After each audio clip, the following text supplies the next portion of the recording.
Guys, कैसे हैं आप? लास्ट टाइम हमने सीरीज का जो प्रोग्राम एक हमने बना के देखा था, एक हमने बनाया था लास्ट 10 और 9 आईसीएससी के बच्चों के लिए। आज कुछ वैसा ही एक सीरीज बेस्ड प्रोग्राम हम डिस्कस करेंगे। ऑलमोस्ट सेम है, बस थोड़ा सा डिफर है। आइए देखते हैं क्या डिफरेंस है उसमें। लेकिन यहाँ पे सीरीज में हुई है 1, 12, 123, 1234 एंड 12,345। आप देख सकते हैं यहाँ पे कोई भी कॉमन डिफरेंस नहीं है, जैसे पहली वाली सीरीज में भी था, जैसे वहां पे था 111, 111। ऐसे ही यहाँ पे है। अब देखने वाली बात ये है कि यहाँ पे कितने टर्म्स है, 1, 2, 3, 4, 5। ओके, तो पहले तो हम वैसे ही लिखेंगे class name, open public static void main string ARGS square bracket parenthesis close curly bracket open int indicate type का ही आई लेंगे वेरिएबल। नॉर्मली हम आई लेते हैं लूप के लिए, जैसे कि यहाँ पे बार बार एक टास्क परफॉर्म हो रहा है, हर बार वो एक नंबर प्रिंट हो रहा है, तो उसके लिए हमें एक लूप ले लेंगे और लूप के लिए वेरिएबल देंगे आई। ओके, और ये हमने एक्स ले लिया है, इसमें हम इनिशियल वैल्यू 0 ले लेंगे, क्योंकि 1 से पहले तो हमारे पास कुछ भी नहीं होगा। ओके, तो पहले तो हम लूप लगा देते हैं आई इक्वल टू 1 से लेके आई लेस देन इक्वल टू 5 और आई प्लस प्लस। ओके,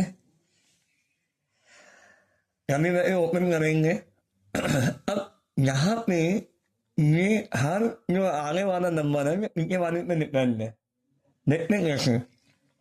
जैसे हमने यहाँ पे लिखा भाई 1 का 12 कैसे आया, हम 12 को कैसे ब्रेक करेंगे, 10+2 यानी 1 इंटू 10+2। ओके, 1 इंटू 10+2 हमें क्या मिलेगा 12। अब ऐसे 12 को पकड़ेंगे, अब 12 का 123 कैसे मिलेगा, हमने 12 को पकड़ा इंटू 10 किया 120, 120 प्लस 3 123। अब ऐसे ही हम 123 को पकड़ेंगे इंटू 10 करेंगे, अब फिर 4। ओके, यहाँ पे आ जाएगा 1234, क्योंकि 1230 प्लस 4 1234, ऐसे 1234 को पकड़ेंगे और इंटू 10 करेंगे प्लस 5, तो उसमें आ जाएगा 12,345। 1 से पहले कुछ है नहीं तो 0, तो 0 इंटू 10 प्लस 1, ये आ जाएगा 1। जैसे कि तो हमने x की वैल्यू को हम हर बार यहाँ पे रख रहे हैं और इंटू 10 कर रहे हैं। 10 को होना ही होना है इंटू 10 को, और प्लस पहली बार 1 आ रहा है तो 1 आ गया। यानी यहाँ पे जो यूनिट प्लेस की जो लिमिट है हर नंबर पे वो वेरी कर रही है, इस पर डिपेंड है। जाहिर सी बात है जब वेरी कर रही है तो ये आई पे डिपेंड है। ओके, तो यहाँ पे जो इक्वेशन हमारी बनेगी, पहले हम इसको देख लेते हैं।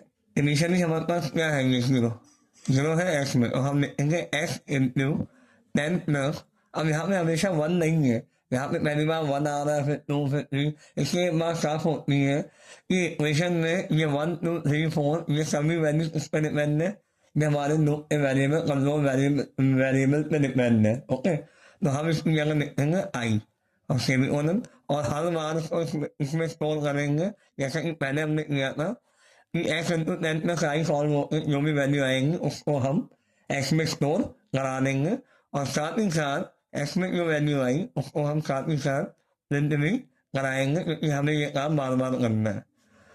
ओके, तो ये जो भी टास्क हमें रिपीटेटिव मैनर में परफॉर्म कराने होते हैं उसे हम लूप के अंदर लिखते हैं। उसके बाद हम फॉर लूप बंद करेंगे, उसके बाद हमारा मेन बंद, उसके बाद हमारी क्लास बंद। एक दो स्टेप समझ लेते हैं। जैसे स्टेप 1 में आई में क्या है 1, बोलेगा कि आई की वैल्यू 5 से कम है, सही है, एंटर हुआ। एक्स में क्या आया, एक्स इंटू 10 प्लस आई, एक्स की इनिशियल वैल्यू 0 है, 10 इंटू 10 प्लस आई में क्या है 1, 0 प्लस 1 क्या हुआ, एक्स में आ गया 1 पहली बार। अब ऐसे स्टेप 2 में अगर आप देखोगे तो 1 आने के बाद यही नहीं कि यहाँ पे रुक जाएगा, ये 1 प्रिंट नहीं करेगा कॉमा के साथ, जैसे कि यहाँ पे इसमें 1 कॉमा प्रिंट करनी है, उसके बाद आई प्लस में गया, अब आई की वैल्यू हो जाती है 1 के बाद 2 5 6 होता है, ठीक है। फिर उसे सेम इंस्ट्रक्शन को वो फॉलो करेगा और फिर आपके लिए फिर उसे एक्स में एक्स इंटू 10 प्लस आई बना देगा।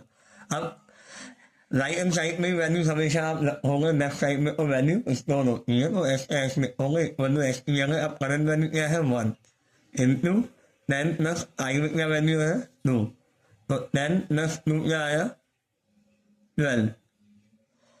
इस तरीके से 1 के बाद 12 आ जाएगा और 12 को प्रिंट करके फिर आगे बढ़ जाएगा। ऐसे ही नेक्स्ट टाइम जब आई में प्लस प्लस होकर 3 होगा, 3 5 6 होता है, तो यहाँ पे एक्स में एक्स इंटू 10 प्लस आई की जगह क्या लगेगा 12 इंटू 10 प्लस 3, और उस हिसाब से यहाँ पे 123 और ऐसे ही आगे भी नंबर जनरेट होकर वो डिस्प्ले हो जाएंगे। आई होप आपको ये प्रॉब्लम समझ में आई होंगी। Thank you so much, next time मिलते हैं।